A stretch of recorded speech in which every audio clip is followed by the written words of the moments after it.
Acts 28, Paul is a prisoner on a boat, and they are headed to Rome, and they have left Crete. Now, when they were in Crete, Paul told all the soldiers, he's like, listen, we don't need to get on this boat and go to Rome. He said, it's not gonna go well. But of course, they didn't believe Paul because Paul was a prisoner. So they're like, no, we're going to go to Rome. We're not listening to you. So they get on the boat, they go on their way to Rome, and on their way to Rome, there is a shipwreck. And the soldiers are like, okay, we gotta kill all of the prisoners, all 276 of them.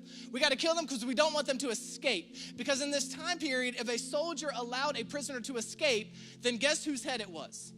The soldiers. So they're like, hey, we got to get rid of all these guys. But they didn't want to hurt Paul. And because they didn't want to hurt Paul, they decided not to hurt everybody else. See, it's important who you hang around. It matters who you hang with. You want to hang with somebody that the enemy's like, oh, I can't mess with that person. I ain't messing with him. So because they didn't want to hurt Paul, they decide to let all 276 of them live. They get onto this island called Malta, and while they are there, it says in verse number 2, Acts chapter number 28, the islanders showed us unusual kindness, and they built a fire and welcomed us all because it was raining and cold. And Paul gathered a pile of brushwood, and as he put it on the fire, a viper, driven out by the heat, fastened itself on his hand. This is why I'm always amazed when I see people post pictures on social media of snakes. And they're like, is it poisonous or no? Who cares? It's a snake. It bites. I don't care if it's poisonous. I don't care if it's a pet. It doesn't matter. And then let me take it. I don't understand those who like to keep snakes as pets. I'm just saying. Now, listen, if you do you. That's fine. And I love you, and I would love to hang out with you. But if we hang out, please don't invite me to your house. You can come to mine, because I'm not trying to be like in a confined space with the snake. I just read this week that in Indonesia, a python swallowed an entire woman whole. People keep pythons as pets. I'm just saying. But he gets bit by this viper, this snake. We ain't trying to just chill and take pictures, right? Of snakes because they're dangerous. So this viper attacks him. It says in verse 4, when the islanders saw the snake hanging from his hand, they said to each other, this man must be a murderer. For though he escaped from sea, the goddess justice has not allowed him to live. I wonder if anybody's ever gone through something in your life and people wanted to tell you that it was your fault. Wonder if you've ever gone through something in your life and people tried to tell you, well, because of what you did 10 years ago, because of what you did 5 years ago, because of what you did last week, this is payback. So they're sitting here, they're saying he's a murderer. Justice has not allowed him to live. But Paul shook the snake off into the fire and suffered no ill effects. And the people expected him to swell up or suddenly fall dead. Love this. The people expected him to swell up. They expected him to die. The people saw Paul get attacked, and because he got attacked, they expected his life to end. They expected it to be over for him. And what we tend to do is we tend to take on people's expectations of us. A lot of times our fear that we experience comes from what other people are expecting to happen to us. It's not what God said would happen to us. It's not even what's actually going to happen to us. It's just what they expected to happen to us. They looked at Paul, he was attacked, and because he was attacked, they expected him to die because that's what just normally happens. But Paul was the exception to the expectation. And it said, but after waiting a long time and seeing nothing unusual happen to him, they changed their minds and they said he was a god. And I believe that there's some people here today that pushed through to get here today. And God wants you to know that some people are going to have to change their mind about you. There's some people that have been saying things about you, that have been proclaiming things over you. And God is saying some people are going to have to change their mind. Because they had their mind made up. Paul is done. He is over. He is dead.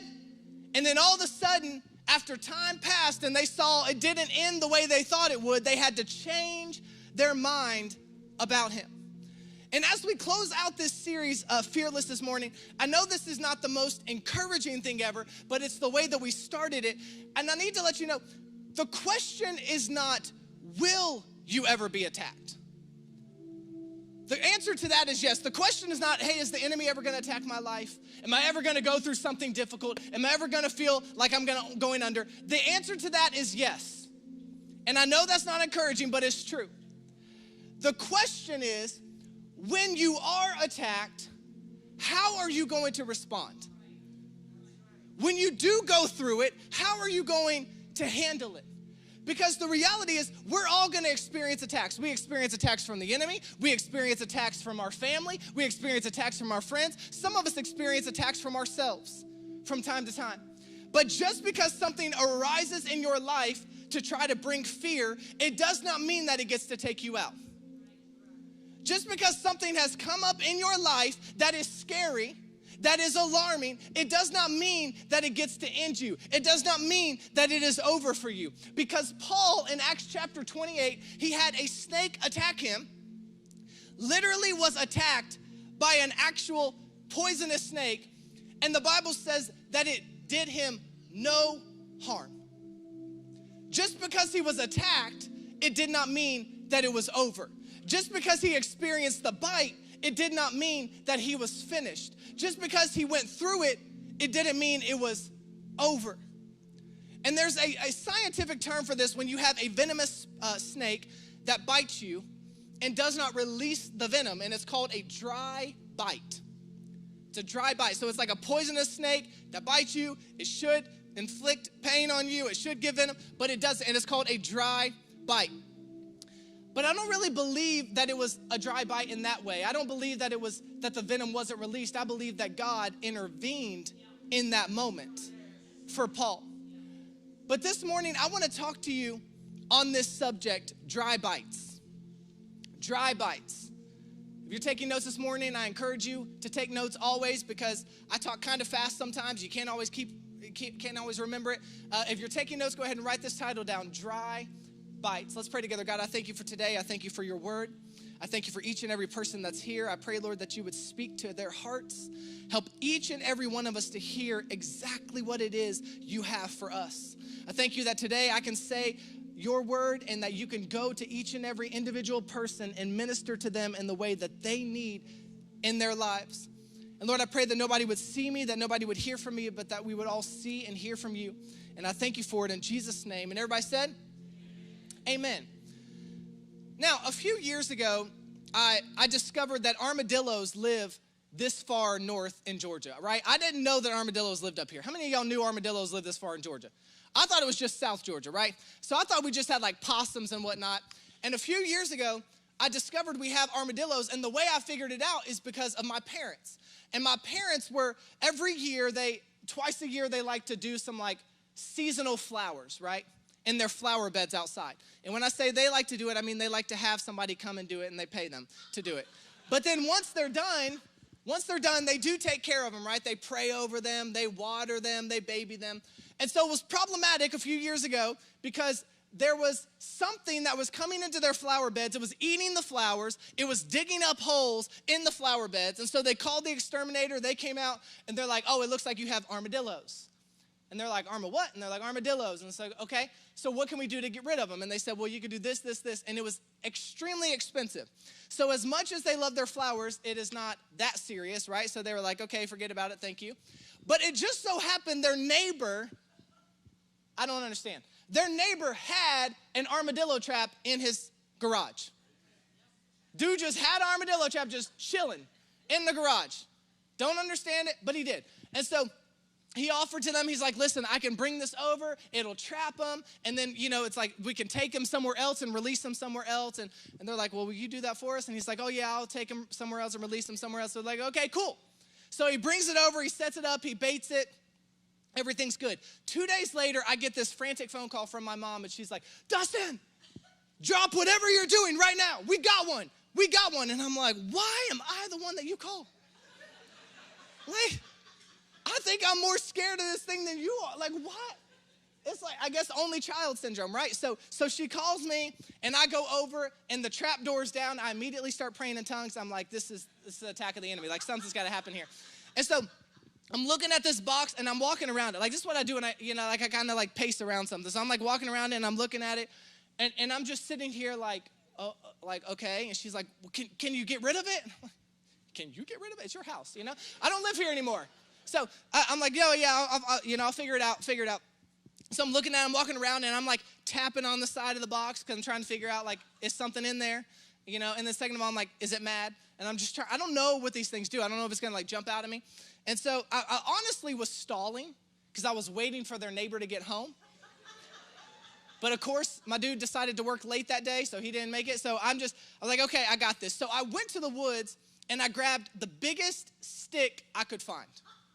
Because I was like, I am not going to be sneak attacked by this thing, right? Like, when he comes running out, I'm not going to hurt him. I'm just kind of going to, like, push him out somewhere else, right? So I'm like, I'm not going to be sneak attacked by this thing. So I go and I get this big stick, and then I check on the box again, and I step up on top of the box, and I'm standing on top of the box, and there's a string, right, that you, like, pull the string, and the thing opens, which I don't really know what I was thinking because I guess he could have just run out, and I certainly wasn't chasing him. So anyways, but I did it. So I pulled the string. And as I go to pull the string, my mom, who's standing behind me, grabs my shoulders and goes, ah!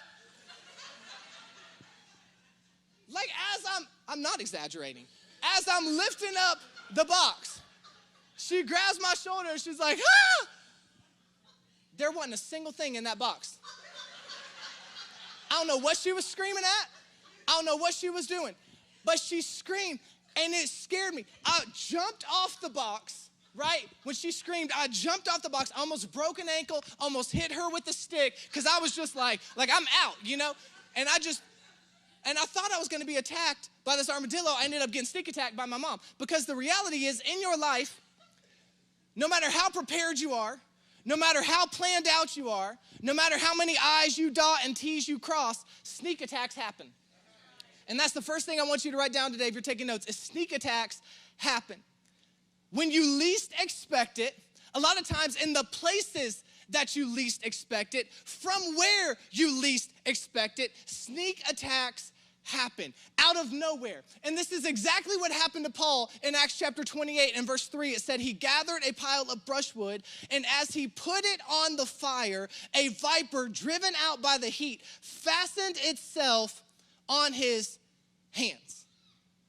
Paul is minding his own business, hanging out with the crew, right? We survived the shipwreck, we're good. Now let's make a fire so we can be warm, whatever, and cook some stuff. And he's got some brushwood chilling, and all of a sudden a snake jumps out and latches onto his hand. Completely unexpected. And I wonder if you've ever felt in your life like you were just minding your business, completely unprovoked, you were attacked by something that you did not expect. From a place that you didn't expect it. Maybe the person you trusted for 10 years, and all of a sudden, in one moment, just completely attacked. Maybe the thing that you put your identity in, the thing that you just thought was who you were, and then all of a sudden, your hair disappeared, right? And it's just like you were attacked in that moment. You didn't expect it, but all of a sudden you just got a sneak attack from nowhere. And whenever sneak attacks happen, they're more scary than something you're prepared for. Because it's unexpected. You don't know how to handle it. You don't know what to do. You don't know the solution. You don't know how to work through it. So you're just caught there trying to figure out, how do I make it through this thing? Most of the time, the attacks that we experience are sneak attacks, and we're not prepared for it. And the attack of the enemy comes when we least expect it. And what's weird is that we would think that the enemy is going to attack the big areas of our lives. We think he's going to attack the productive areas of our lives, the areas in our lives that we've prepared for, the areas in our lives that we're doing the most. But he doesn't attack the big things, he attacks the little things. And it's so weird because you would think, wouldn't he want to attack where I'm crushing it? Like, wouldn't he want to attack me? Like, on my job, I mean, every day, my boss is like promotion and promotion and promotion. I'm crushing it. Wouldn't you think he wants to attack me on my job? But then the enemy's like, no, I'm going to attack you in your marriage. Or then, oh man, in your family, like you're crushing it with your family life. Everything's going amazing in your family life and everything's great. You have no cares, no reason to fear, nothing to be afraid of. And all of a sudden the enemy's like, whoop, unexpected bill. You got to work overtime now. Now while you're working overtime, you're going to be wondering what your family's doing without you. Then they're going to feel like you weren't there. That's what you're going to tell yourself. Because the enemy doesn't attack the places that you're crushing it. He attacks the small things because he knows if he can attack the little things, then it can affect the big thing. Many of us, we have our calling and you're crushing it in your calling and you're doing amazing and the enemy is not attacking your calling. He's attacking something in your career because he knows if he can distract you in your career, then he can distract you from your calling. And many of us, we wonder why we're not really feeling that fulfilled.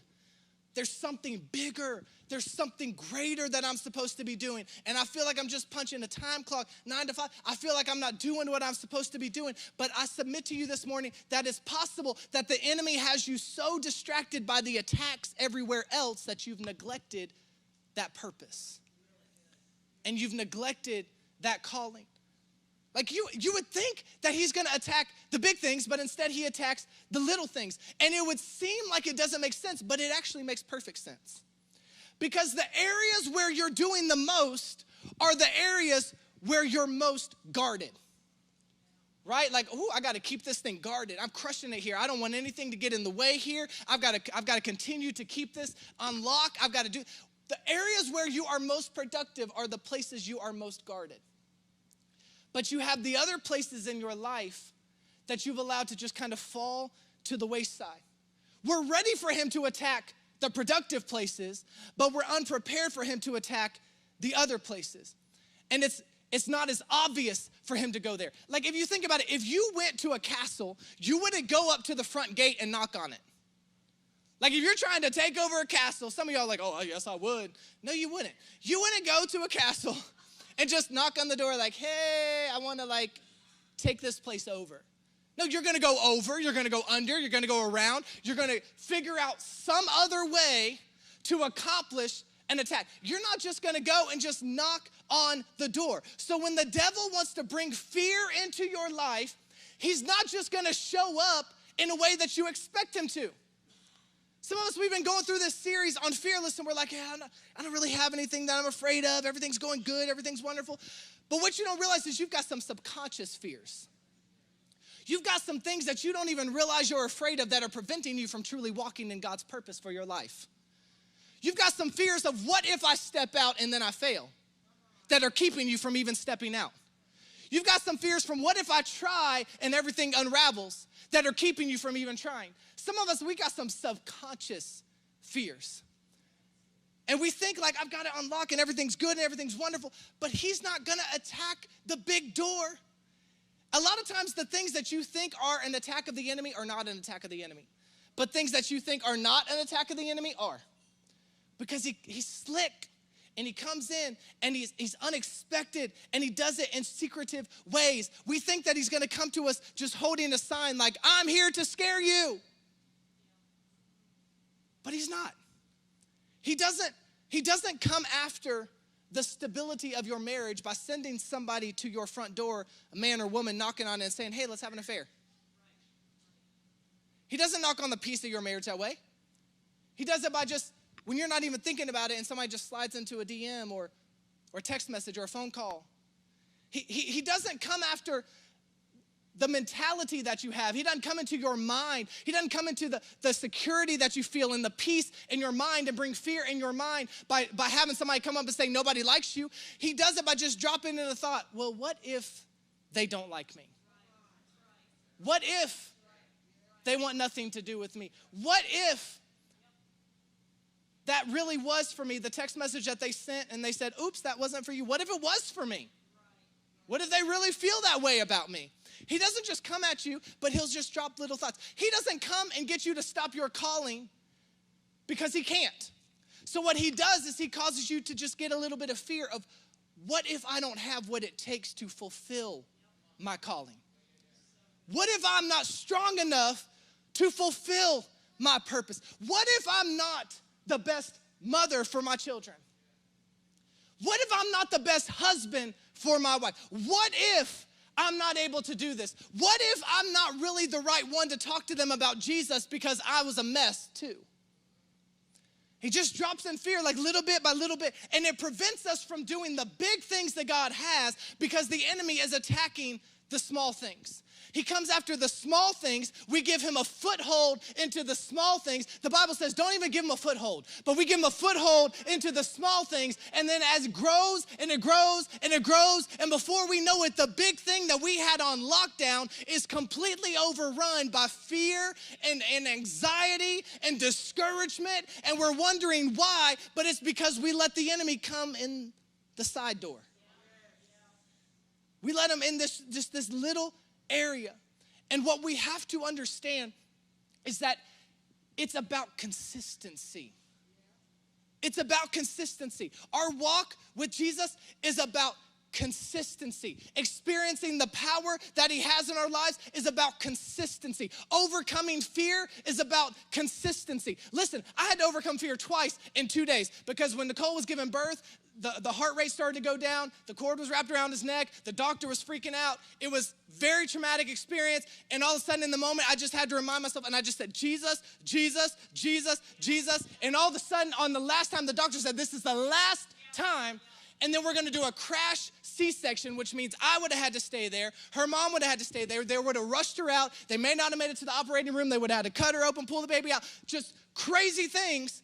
On the last one, I'm like, Jesus, Jesus, Jesus. All of a sudden, bam, he shot out like a rocket so fast that he literally flipped and she caught him, okay? That's great and it's amazing. And I overcame, like that was a scary moment for me. But then last night, I wake up to Elijah unable to breathe, and I'm freaking out again, and I go up there, and I'm trying to do everything, and I'm putting him in front of the freezer, and I'm taking him outside, and I'm giving him a lollipop, and I'm giving him all these things with cold water, and all of a sudden I was just like, Jesus, Jesus, Jesus. And Elijah goes, oh, I feel better. 2 different days, 2 different times that fear reared its head in my life, but the answer was the same every time. And what I'm here to tell you today is that it's not about, oh, I've got this thing. I've conquered Christianity. I'm a follower of Jesus. I'm good. It's about being consistent. It's not that attacks will not come. It's not that fear will not come, but it's about being consistent and saying, it cannot take me out. This is not the end. This is not the way that it goes down because I have a word and I know what God said over my life, but you've got to be consistent. We think that being a follower of Jesus means that you never have an attack. It means that you're never afraid. It means that you never face anything. No, being a follower of Jesus means that when things come in your direction, you know where to turn. And you're consistent in it. You have to be consistent. Why doesn't he attack the big things? Because he would much rather make us inconsistent in the small things. Because if he can make us inconsistent in the small things, then we'll miss the big things. If he can make us quit in the small things, then we'll miss the big things. If he can get us to just be like, oh, today, I'm just really not feeling it. I'm too down, too afraid. I don't think I can read the word today. Don't think I could pray today. Small thing, it seems like, because it's one day until it turns into 2 and then to 3. And I'm not feeling it. I think I'm going to take a sabbatical from church this month. I know nobody, and see, y'all have not done this. Everybody's here at church. This is great. It's like I'm going to take a sabbatical from church this month. Then 1 month turns into 2 months. 2 months turns into 3 months. It's the little things that we have to be consistent in before we see what God is wanting to do in the big things. And the enemy's like, if I can just get them, if I could just get them to be inconsistent right here, they won't even know it's coming. It's a sneak attack, y'all. You don't even realize it. And before you know it, that little thing has turned into a big thing because it's a sneak attack. So if we are not consistent in the little things, then we give leeway to the big things. If we're not consistent in the little things in our walk, if he can get us to stop being consistent there, then he can get us to miss the big things. If he can cause us to experience fear in a small place of our lives, I don't have what it takes. Maybe I should try something else. If he can get you to experience fear in your ability through God, then he can get you to think that the grass is greener somewhere else. And if he can get you to think the grass is greener somewhere else, he can get you to stop watering where you're at. And if he can get you to stop watering where you're at, then he can cause you to miss out on the purpose and plan that God put you in that situation for in the first place.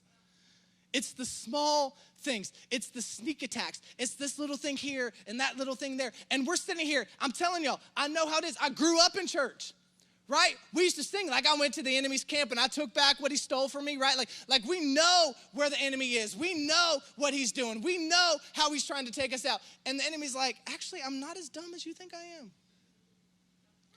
I know you're prepared for me there, so I'm going to come at you here.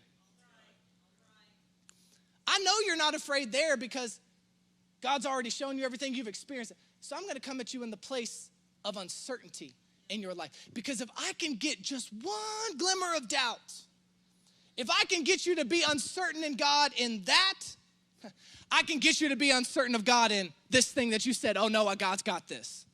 It's the little things. It's a slow process. It's a slow sneak attack. And he knows that if he can get us to stop being consistent, then he can take out God's plan for our lives. He can't stop it, but he can get us to stop it ourselves. And one of the ways that he does this, the second thing I need you to write down, is that there's always opinions.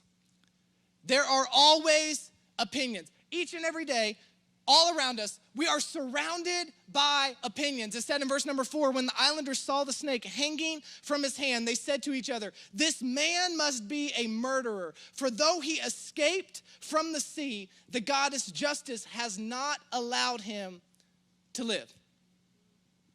Because of the pain that Paul was experiencing, all these people looked at him and are like, murderer.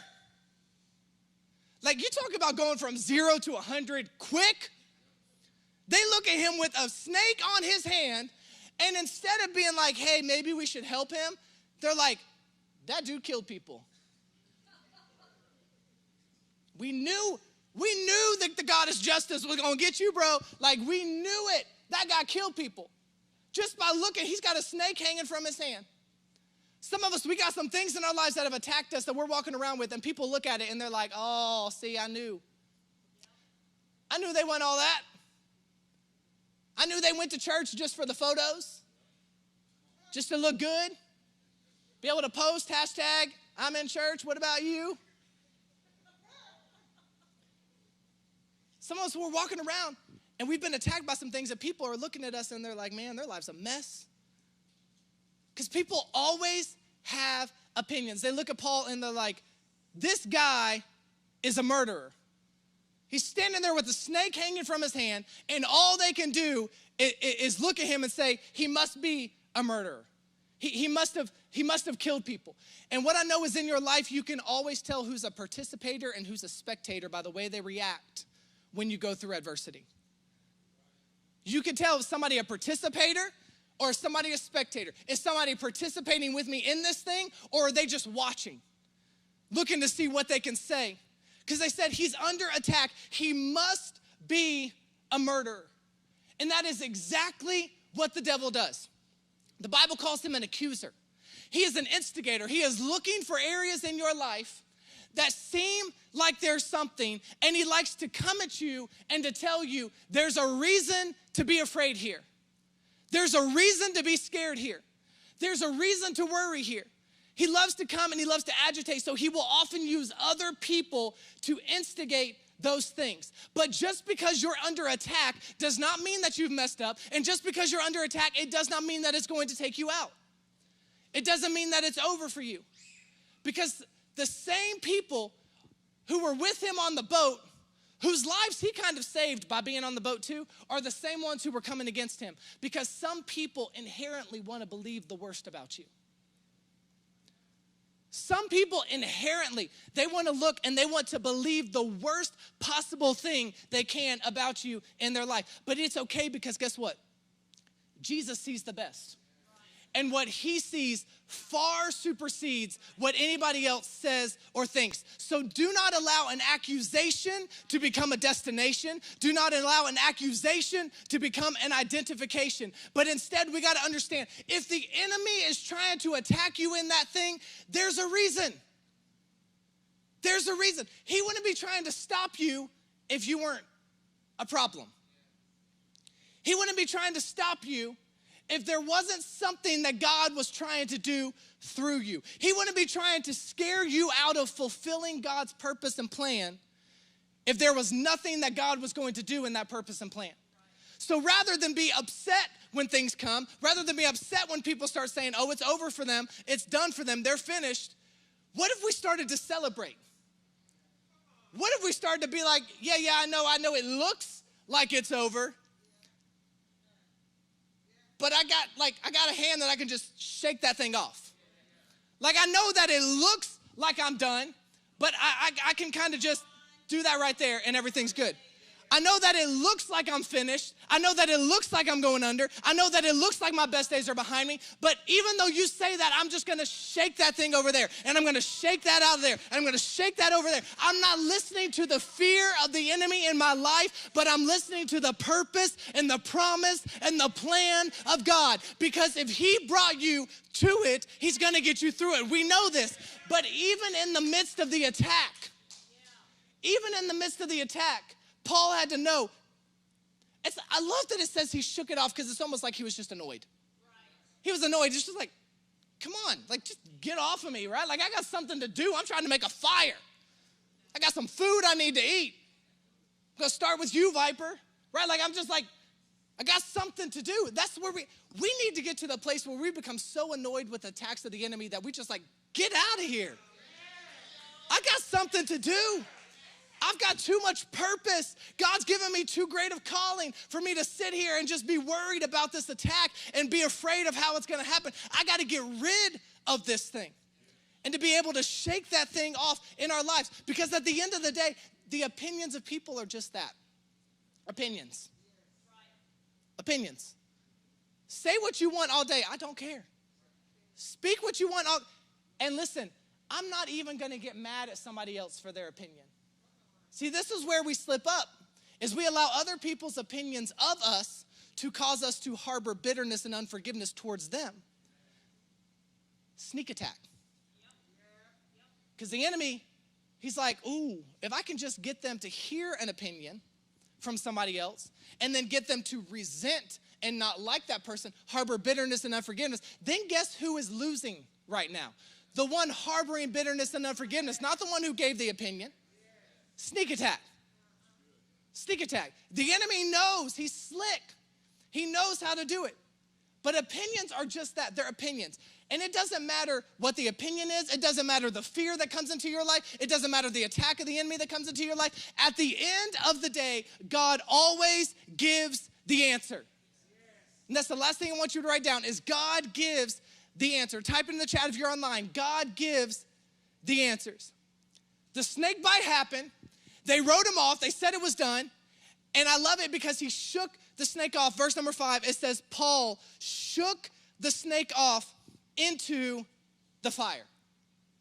He shook the snake off. Like, some of us, we're just standing there. We're just getting attacked, and we're afraid, and we're just like, ooh, ooh. No, you need to, like, start shaking some things off, right?